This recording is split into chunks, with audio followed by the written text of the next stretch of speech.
Hi, this is Arthur Carmazzi, best-selling author and currently ranked as one of the world's top 10 thought leaders in organizational culture and leadership. And welcome to the Knights of Transformation. We have Janet Jung, author of How to Be Happy, right? Being Happy and Successful. Being Happy and Successful, which is a pretty awesome book.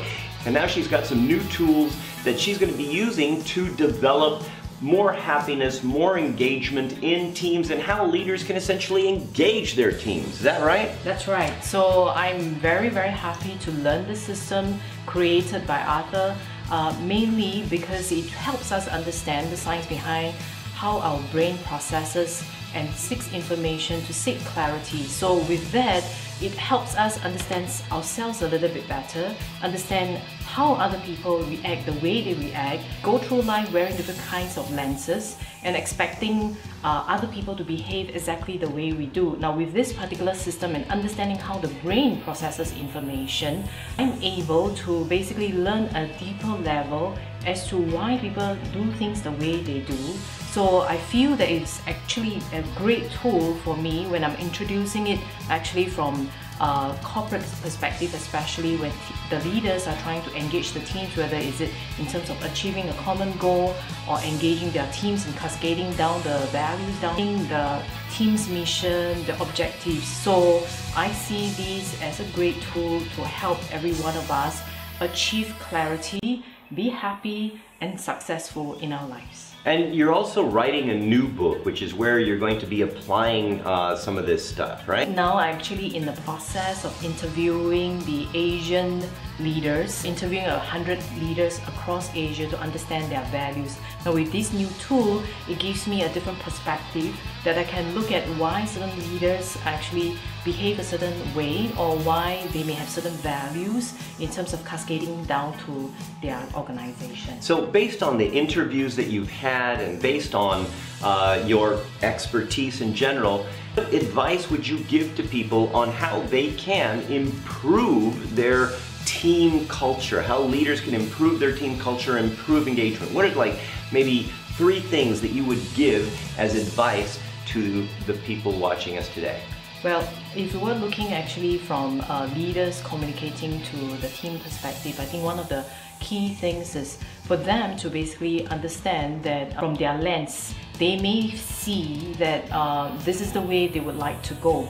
So, but from the other teams, the management board members, or even the next level down, sometimes they have the same common vision, but their way of doing things may be a little bit different. Remember, I talked about the understanding people's perspectives. So if we are able to actually look at the different lenses, so the color brain tool, or what we call the ambiguity relief process that's been actually spoke about during this that we learned on the genetic foundation of how our brain processes information. So this is a fact that we cannot change because we can't be the other person, so therefore we have to try and understand the other person, manage our own expectations, and then when you can see and also understand the other person's lens as well as perspective, then we set our people up for success. You're setting them up for success. For sure, the organization will be on its way to success. The second thing that I'll look at is human connection, because if you don't have that human connection, you will not necessarily be able to understand the other person's perspective and understand what drives them in life. The third thing is lead by example. So a lot of the leaders that I interviewed and respect, it's basically not only do they see the vision for themselves, they connect with the people so that these people understand what their dreams are, and also for the people to understand these are not only the leaders' dreams but also the people's dreams as well. And then these leaders actually lead by example and basically implement it together. Excellent, excellent. Yeah. All right, well, is there anything else that you would like to add? How a leader would be able to improve their team engagement and basically get people to be happier? Anything that you'd like to add to? Well, I think in life everybody is trying to find that clarity that will bring harmony in their life, so that it will bring in terms of happiness, whether it's at work or at home or when even with your friends. So that's why I wrote my first 3 books about being happy and successful.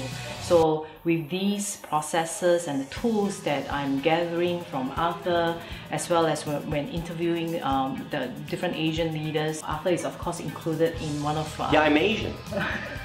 Well, I'm interviewing people who not only actually are Asians, but have spent more than 10 years in Asia, understand the Asian culture, so that they can actually give some tips on how in this disruptive world, leaders in Asia can manage better and also propel their team to newer heights in the future. So that's my aim actually. All right, yeah. Excellent. Well, thank you very, very much, Janet, and I hope that you got some insights on how you will be able to improve team culture as a leader, get more engagement, and use some of these valuable nuggets that Janet has given us. And this is Arthur Carmazzi and Janet Yung. Wishing you great success. Thank you very much.